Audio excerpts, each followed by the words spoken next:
He's going to jail.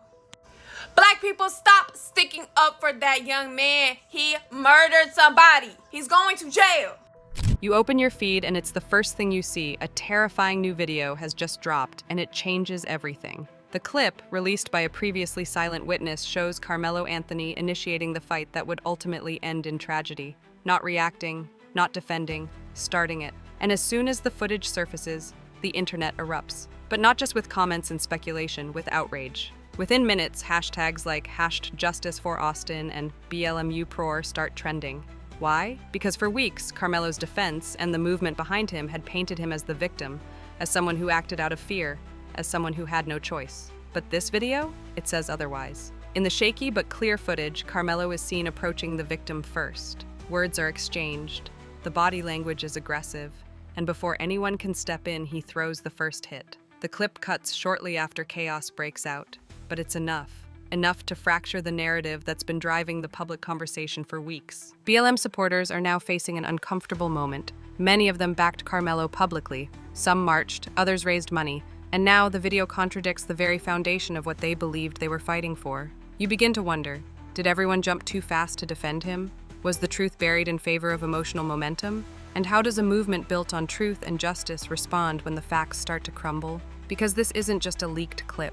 It's a visual contradiction to everything we were told. And in a digital world where videos speak louder than statements, Karmelo's story may have just fallen apart. The clip doesn't just go viral, it explodes. Within hours, it's reposted by major commentary accounts, news aggregators, and even verified journalists. But the most telling reaction? BLM affiliated voices going silent. The same accounts that once led the charge for #FreeKarmelo are now locked down, turned private, or completely inactive.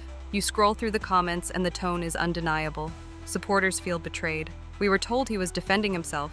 This wasn't about race, it was about manipulation. We stood up for him, and he started the fight? Even more unsettling, organizers are now being called out for allegedly suppressing the video earlier on. Rumors begin circulating that this footage was available to Karmelo's team weeks ago, but was buried under legal arguments and spin. If that's true, it's not just deception, it's damage done to an entire movement's credibility. The video is raw, there's no dramatic music, no editing, just grainy phone footage and the undeniable reality that Karmelo was the aggressor. And now, you watch in real time as a public narrative collapses. People are withdrawing support, demanding refunds from donation campaigns, and unfollowing creators who pushed the original version of the story without evidence. What started as a rallying cry is now a reckoning.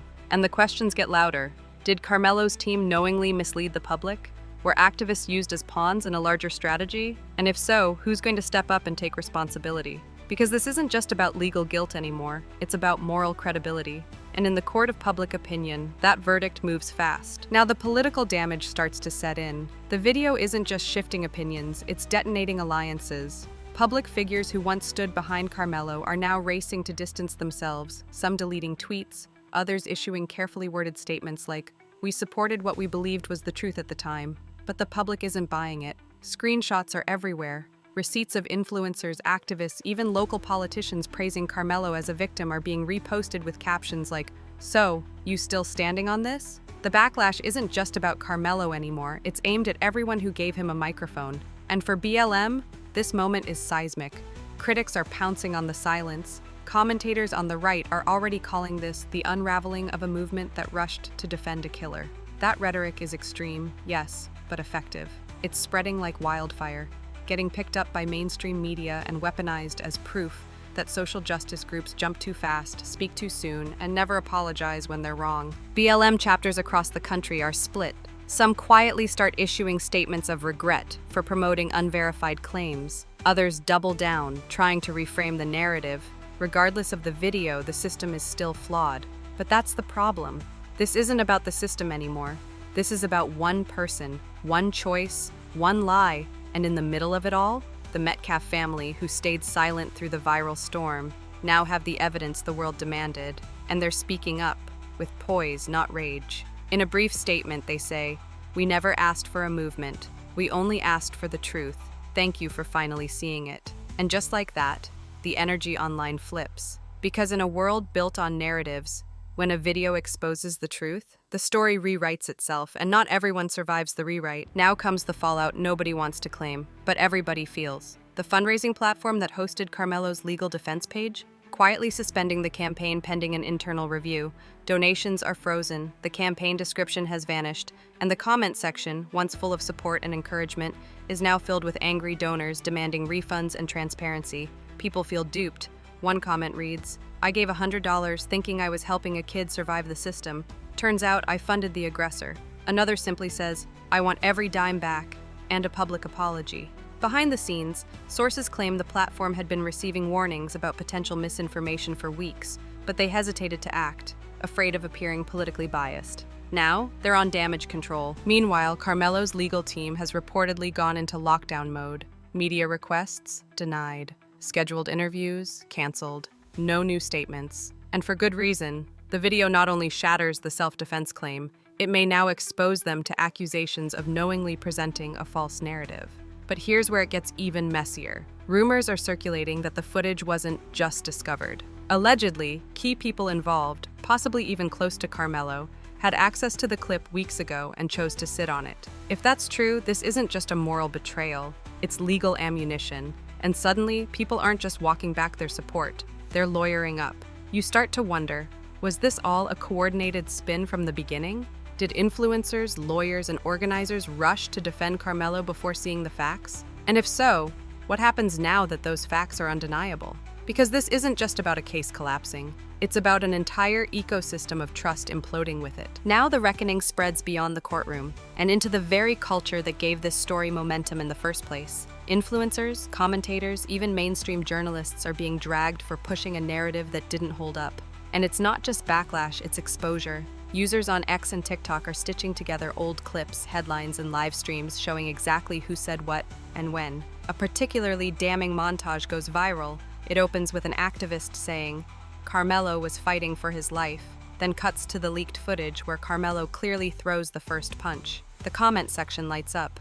"This is why people don't trust movements anymore. Y'all jumped the gun. Now look, this wasn't justice, it was performance." Even celebrities are getting hit. One rapper who wore a Free Karmelo shirt on stage just 2 weeks ago is now being blasted online. His response? Silence. No tweet, no post, no explanation. And the more they stay quiet, the worse it looks. Meanwhile, the Metcalf family has reclaimed the narrative. They release a calm, measured video statement. No theatrics, no shouting, just a grieving mother and father saying, "We were attacked online, we were called liars. All we ever wanted was the truth to come out. Now that it has, we forgive, but we won't forget."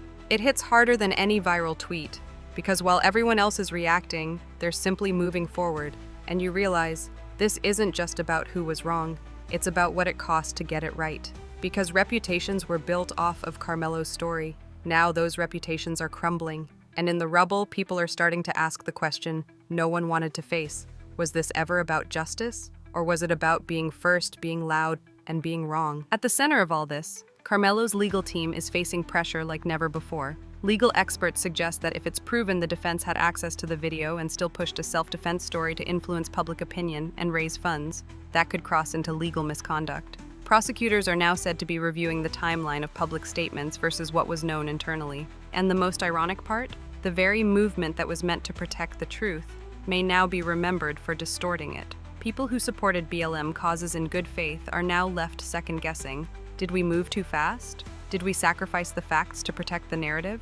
How do we rebuild trust after something like this? Because the collapse of a case is one thing, but when it drags an entire belief system down with it, that's not just a scandal, that's a scar. And just like that, the case of Karmelo Anthony, once seen by many as a rallying cry for justice, becomes a national warning shot. Not just about what happens in the streets or what unfolds in courtrooms, but about how fast a story can spiral when emotion outpaces evidence. Now, the video is part of the permanent record. So is the silence. So is the betrayal felt by people who gave their voices, their platforms, and their wallets to a cause they believed was righteous. Karmelo sits behind bars. The trial date looms. His legal team is scrambling for a new angle, but the public already knows what the jury will see. A raw, unfiltered moment that shattered the illusion of self-defense. There's no PR campaign strong enough to undo that. There's no hashtag that can soften the blow. And for BLM, for every person who took a stand before seeing the full picture,